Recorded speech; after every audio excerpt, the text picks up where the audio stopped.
શ્રી સ્વામિનારાયણ ગુરુકુળ રાજકોટ સંસ્થાન દ્વારા આયોજિત SGIS ઓનલાઈન ગુરુકુળમાં વિદ્યાર્થી મિત્રો આપનું હાર્દિક સ્વાગત છે. હું રાજેશ બી સોનગરા આજે તમને ભારતના સાંસ્કૃતિક વારસાઓ અને ગુજરાતના સાંસ્કૃતિક વારસા વિશે સમજ આપીશ. આપણે આગળના પીરિયડની અંદર ભારતના વારસાની જે જુદી જુદી બાબતો છે એના ઉપર ચર્ચા કરેલી.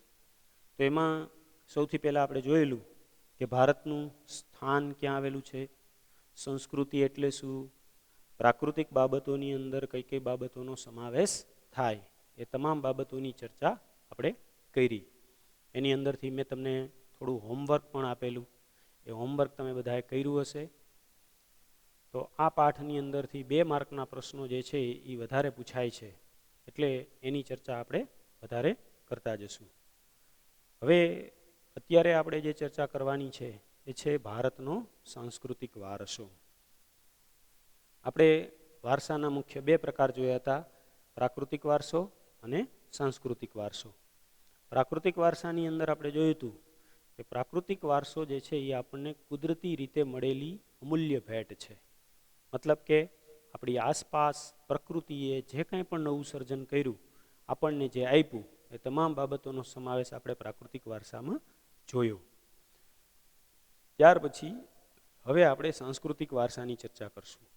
તો સૌથી પહેલાં એની વ્યાખ્યા જોઈએ કે સાંસ્કૃતિક વારસો એટલે માનવીએ પોતાની બુદ્ધિ, આવડત, કલા, કૌશલ્ય એમના દ્વારા નવું જે કાંઈ પણ સર્જન કર્યું અને આપણને પેઢી દર પેઢી જે વારસામાં આપ્યું, એ તમામનો સમાવેશ જે છે એ સાંસ્કૃતિક વારસાની અંદર થાય છે. એ પછી કલા હોય, સાહિત્ય હોય કે અન્ય કોઈ પણ બાબતો હોય, એ તમામ બાબતો જે છે એ સાંસ્કૃતિક વારસાની અંદર આવે. હવે સાંસ્કૃતિક વારસાની અંદર આપણે જોશું કે આપણા દેશની અંદર આપણે જુદા જુદા સ્થળોએ ફરવા માટે જતા હોઈએ છીએ. તો એની અંદર આપણને કેટલાક પ્રાચીન અને પૌરાણિક મંદિરો જોવા મળે છે.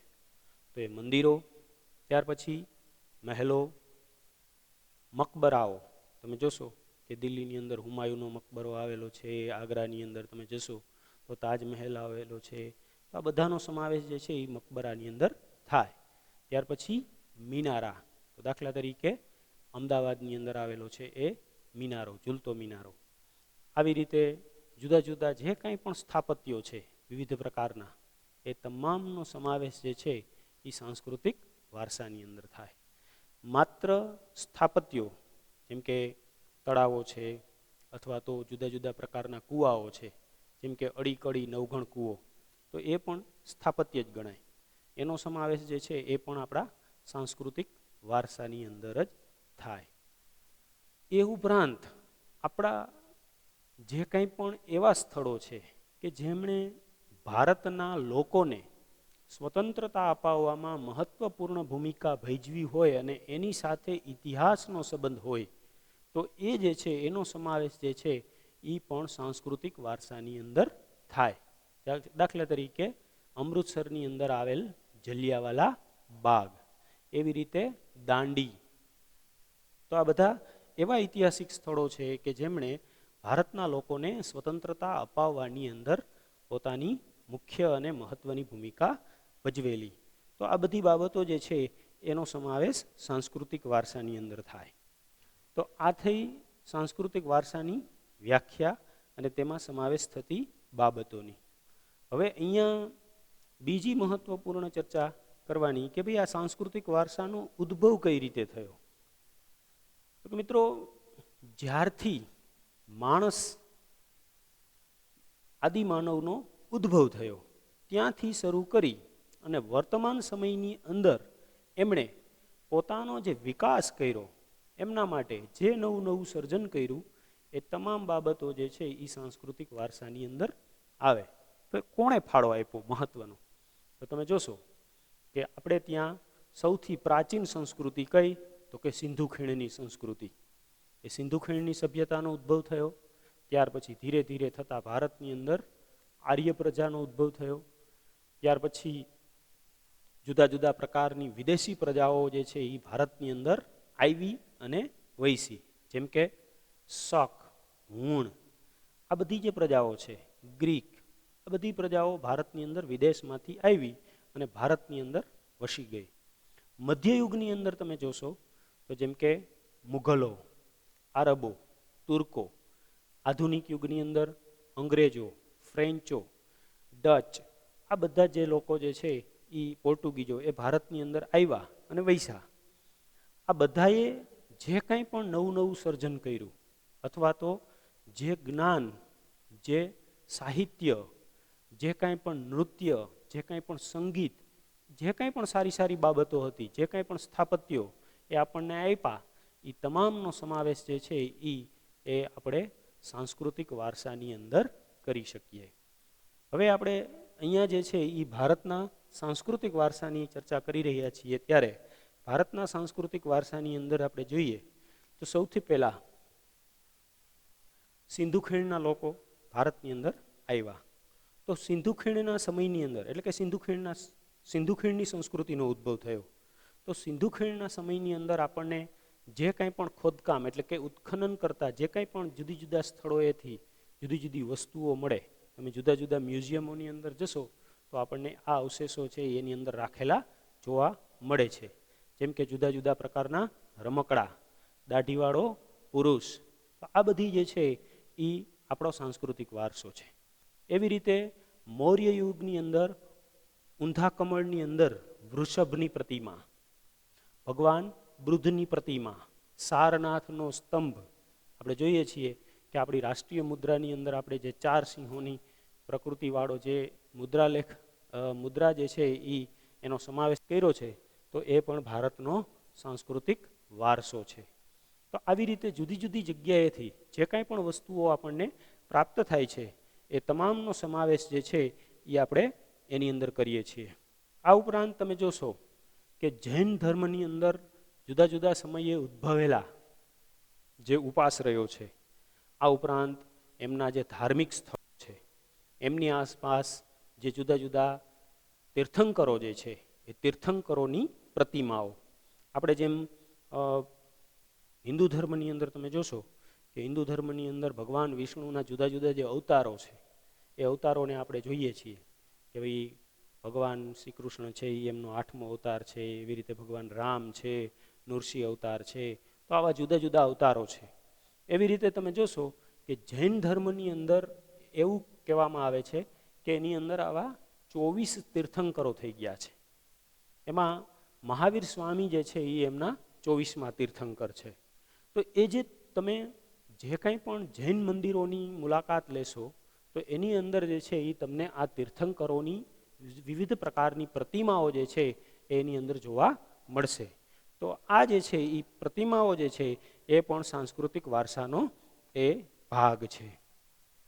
એવી રીતે તો કે આપણે ત્યાં ઉદ્ભવેલું જુદા જુદા પ્રકારનું સાહિત્ય, જેમ કે રસાયણશાસ્ત્ર, એવી રીતે આયુર્વેદ કે જેની અંદર વિવિધ પ્રકારના ઔષધોનો સમાવેશ કરવામાં આવે છે, ગણિત શાસ્ત્ર, વૈદક શાસ્ત્ર, આ બધા જે છે ન્યાયતંત્રને લગતી, ગણનતંત્રને લગતી, પછી ગણિત, શૂન્યની શોધ, આ બધી બાબતોનો જે સમાવેશ છે એ કેની અંદર થાય છે તો કે ભારતના સાંસ્કૃતિક વારસાની અંદર થાય છે.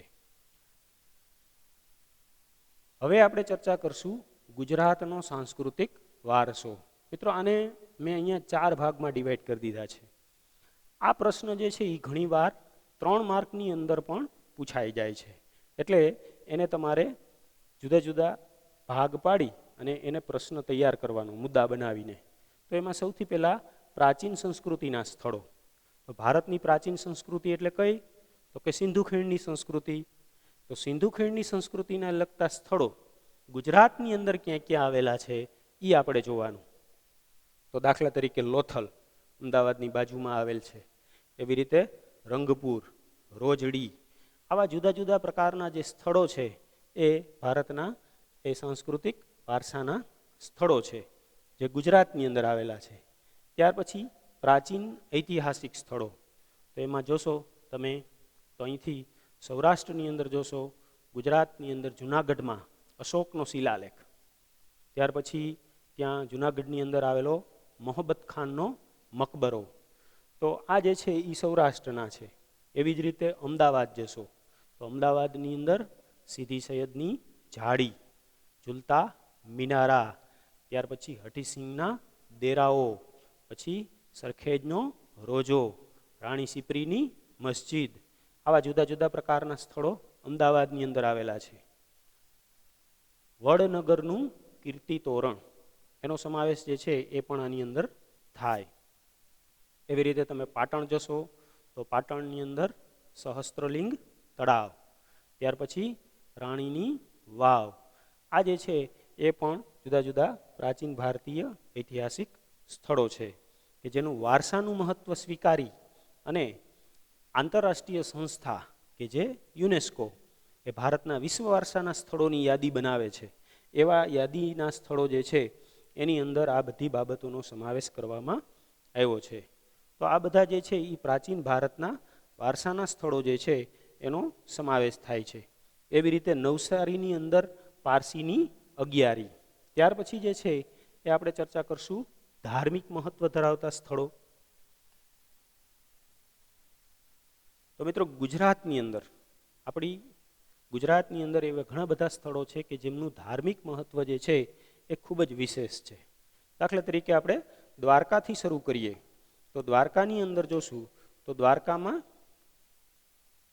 રણછોડરાયજીનું જે મંદિર છે, જગત મંદિર જે કહેવાય છે, એ રણછોડરાયજીનું મંદિર એવી રીતે દ્વાદશ જ્યોતિર્લિંગ એટલે કે 12 જ્યોતિર્લિંગોમાં સોમનાથ મહાદેવનું મંદિર જે સોમનાથની અંદર આવેલું છે એનું મહત્વ વિશેષ છે. એવી રીતે પાવાગઢ, બહુચરાજી, આવા જુદા જુદા પ્રકારના ધાર્મિક મહત્વ ધરાવતા સ્થળો જે છે એ આપણા દેશની અંદર એટલે કે ગુજરાતની અંદર આવેલા છે જેનું મહત્વ વિશેષ છે. ત્યાર પછી જે છે એ છે પ્રવાસનને લગતા સ્થળો. તો પ્રવાસનને લગતા સ્થળોની અંદર તમે જોશો તો અમદાવાદની અંદર કાંકરિયા તળાવ, ત્યાર પછી તો કે પતંગોત્સવ અમદાવાદની અંદર વારંવાર યોજાય છે. એવી રીતે વડનગરની અંદર તાનારીરી, મોઢેરાની અંદર ઉત્તરાર્ધ મહોત્સવ. આ બધા જે પ્રવાસન સ્થળો છે એનો પ્રવાસ જે છે એ પણ કરવા લાયક હોય છે, જેનો સમાવેશ ગુજરાતના સાંસ્કૃતિક વારસાની અંદર થાય છે.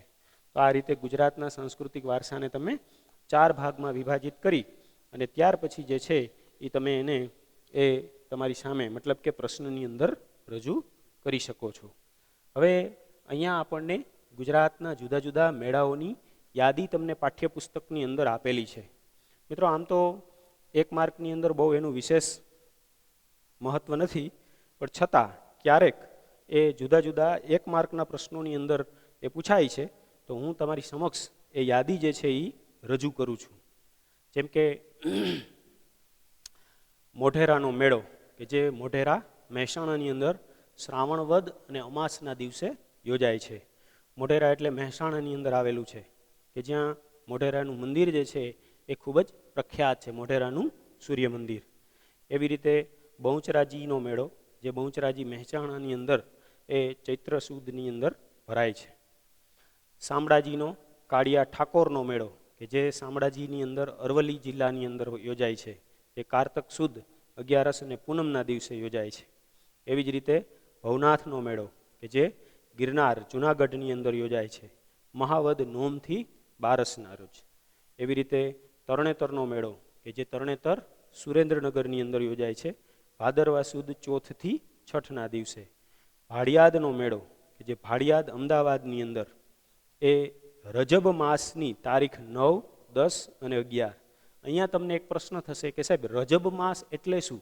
તમે તમારી સામે પાઠ્યપુસ્તક રાખશો તો તમને ખ્યાલ આવશે. તો જેવી રીતે આપણે ભારતીય સંસ્કૃતિની અંદર આપણે કારતક, માગસર, પોષ, મહા, ફાગણ, એવી રીતે જે છે એ મુસ્લિમ સંપ્રદાયની અંદર આપણે મહોરમ અને જે બીજા તહેવારો આવે છે એના જે મહિનાઓ હોય છે એમાંનો એક મહિનો એટલે રજબ માસ કહેવાય છે. એવી રીતે નકળંગનો મેળો કોળિયાક ભાવનગરની અંદર યોજાય છે, જે ભાદરવા વદ અમાસના દિવસે યોજાય છે.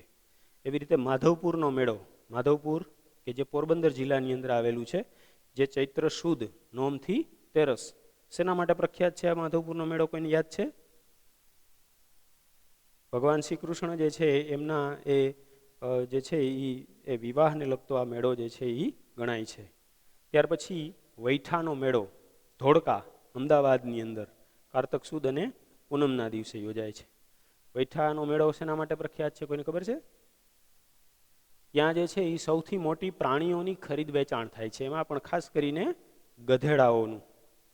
ત્યાર પછી મીરા દાતારનો મેળો ઉનાવ મહેસાણાની અંદર, જેમાં રજબ માસની તારીખ 16 થી 22.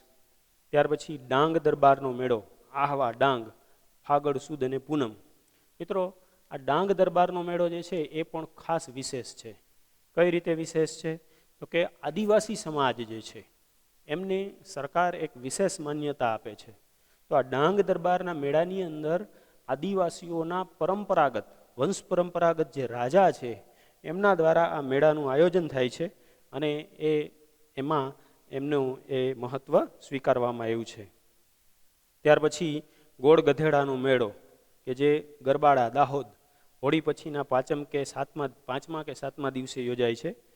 ત્યાર પછી કાર્તિક પૂર્ણિમાનો મેળો સોમનાથ ગીર કાર્તિક સુદ અને પૂનમના દિવસે યોજાય છે.